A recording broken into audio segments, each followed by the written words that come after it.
Hey guys, it's Nate back here again for our weekly message/devotional. I hope you guys are having a good week. It's your first week of online distance learning, and I hope that's going really well for you guys.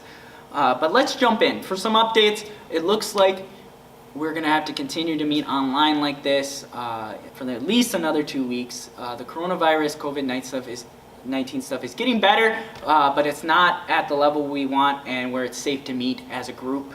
But good thing is we are going to be adding something to our daily Wednesday nights besides this message. From 6 to 6:30 p.m. every Wednesday night, I will be going on our Redeemer Youth page and going live on Facebook. It's going to be, you can just look us up, look up Redeemer Youth. You'll see our symbol there. But I'll be going on live, giving you guys updates, answering any questions you have, maybe playing a game or two. But please interact with us. And then at 6:30, I will be uploading the link to our video / message devotional, whatever you want to call it, to kick off the night. But anyway, we have been in this unbelievable series where we've been talking about the unbelievable things that happen in Jesus' life and our own as followers of Jesus. So let's kick it off. And I want to start with a question. Have you guys ever had a friend ask you to do something and yet you felt really uncomfortable, but then they just kept pushing and pushing and pushing and pushing, and then eventually you just did what they wanted to do? It's also known as peer pressure. I know I have, and I'm willing to guarantee that at some point in your life you're going to face a similar situation. But one of the situations where I faced peer pressure happened in my senior year of high school. And it was on my prom night. If you guys don't know what prom is this really big fancy dance that high schoolers go to. They dress up really nice and they have a good time. Well, where I faced the peer pressure was after the prom dance part. We had decided as friends that we were going to go hang out at somebody's house, but as we got closer to the night, I found out that this hangout was actually going to be more of a party, where drinking and some other not very appropriate things were going to be happening. And I felt uncomfortable. But I had to drive my friend and her prom date home, so either way I had to go to their house. And so we're driving home, and my date's next to me in the passenger seat. My friend and her date is in the back seat, and we get to her house, and we get out of the car, and I notice that my date hasn't gotten out of the car yet. And I look down through the window, and I see that she's almost sobbing. And finally, I get her to calm down, and she tells me that she's just so uncomfortable going to this party, and she really doesn't want to, which was kind of on par where I was at feeling with it. And so I faced the decision. My friend had been saying, I really want you to go to this party. I really, really, really, really want you to go to this party. And I've known her for a while. I've known her a lot longer than my date. So I'm faced with the decision. Do what my friend wants me to do. Or do what my gut says and bring my date home and make her not uncomfortable anymore and do that type of stuff.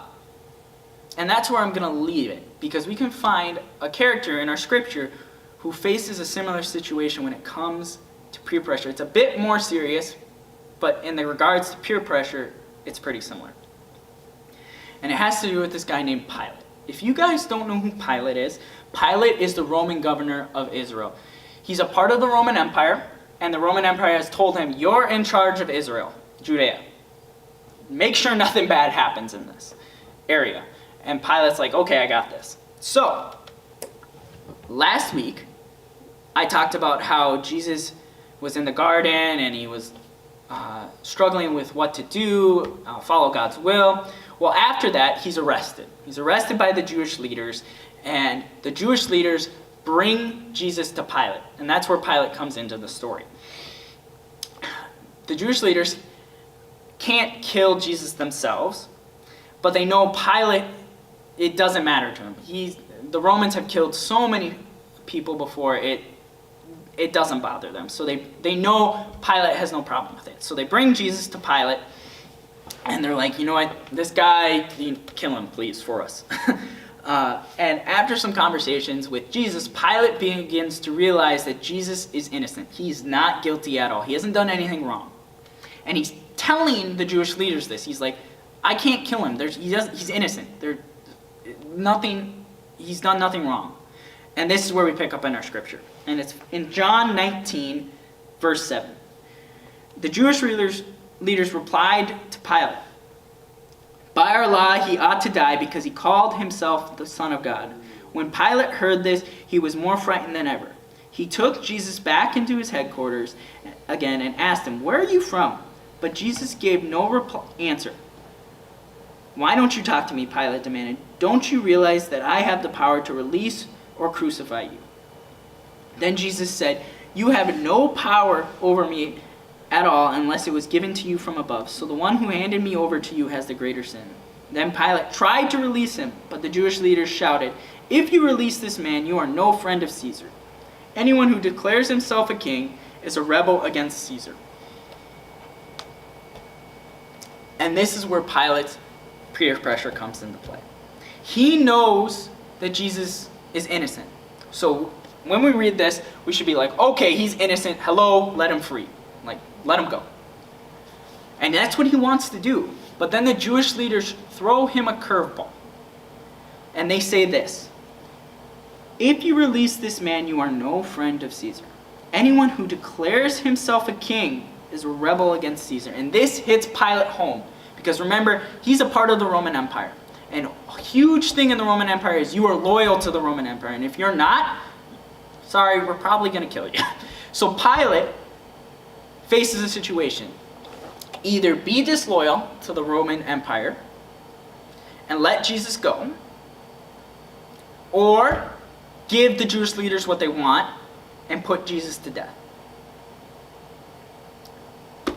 And Pilate doesn't know what to do. He doesn't know what to do at all. And then after a while, he finally makes his decision.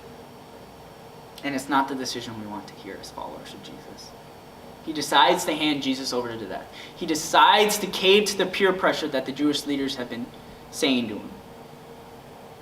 He hands over Jesus to be crucified. And it's unbelievable because Pilate knows he's innocent. He knows he's innocent because he even says later when he hands him over that he washes his hands of Jesus' blood and death. That it's not his fault anymore.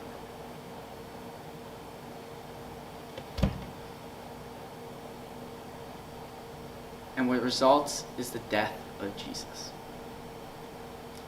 And the most unbelievable point of this whole story is that giving people pleasing answers, caving to peer pressure, usually does more harm than good. We can see this in the story with Pilate. I mean, Jesus died. That's harm. That's not good. And even bringing it back into my story of peer pressure where I left off, I had to make a decision.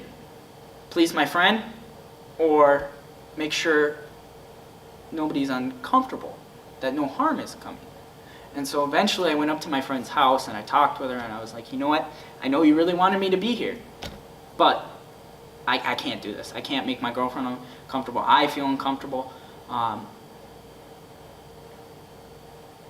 And I chose not to cave to peer pressure. But that's just one example of how I've handled peer pressure. But there's been plenty of examples where I didn't handle it. I caved to peer pressure. And harm came out of it. Later that week at school, I found out that this party actually got a little bit out of hand and there was people being drunk and it turned out to be crazy and some harm was happening.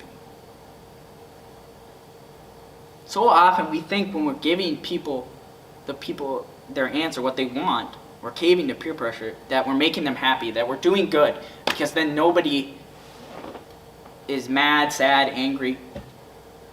But so often when we cave to peer pressure, when we do what people want us to do,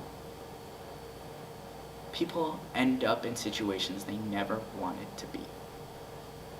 And someone usually ends up getting hurt. It could be you, it could be the other person, it could be the people you're with. But that's how it plays. And that's how it played out with Pilate. He caved to peer pressure. He caved to the Jewish leaders. And it ended up in death for Jesus. Even when Jesus was innocent. More harm than good. And that's where I want to wrap it up. I want to wrap it up that way, guys, and I want to encourage you that when you feel peer pressure, to ask. And it's okay not to know what to do. But ask your friends, ask your parents, ask your teachers, ask Brian or me. What should you do? Usually, they can give you a pretty good answer. But think about it before you make a decision. Is this going to be harmful or good for me, for others? And that wraps up our Unbelievable series. I hope you guys have enjoyed this series. I have. In the next couple of weeks, we're going to be having Easter. So next week, we usually don't meet as a group. But I think because of the circumstances with this COVID-19 stuff that we're going to meet. We're going to meet online like this on YouTube. And we're going to focus on the resurrection of Jesus because that is the most important part of being a Christian and understanding what it means to be a Christian. So I hope you guys can tune in. If you like this video, please comment and share it. And I hope you guys have a good week. And this is Nate signing off for Redeemer Youth. I'll see you guys next week.